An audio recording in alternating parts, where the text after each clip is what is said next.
There was once a cat who was so watchful that a mouse hardly dared show the tip of his whiskers for fear of being eaten alive.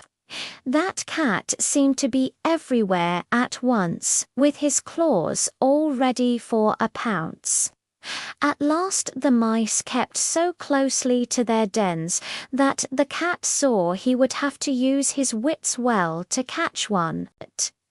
So one day he climbed up on a shelf and hung from it, head downward, as if he were dead, holding himself up by clinging to some ropes with one paw.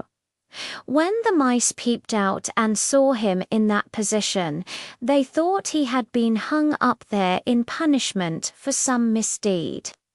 Very timidly at first they stuck out their heads and sniffed about carefully, but as nothing stirred, all trooped joyfully out to celebrate the death of the cat. Just then the cat let go his hold, and before the mice recovered from their surprise, he had made an end of 3 or 4. Now the mice kept more strictly at home than ever.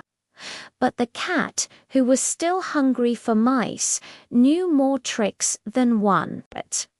Rolling himself in flour until he was covered completely, he lay down in the flour bin, with one eye open for the mice. Sure enough, the mice soon began to come out. To the cat it was almost as if he already had a plump young mouse under his claws. When an old rat, who had had much experience with cats and traps, and had even lost a part of his tail to pay for it, sat up at a safe distance from a hole in the wall where he lived. "Take care," he cried. "That may be a heap of meal, but it looks to me very much like the cat. Whatever it is wisest to keep at a safe distance.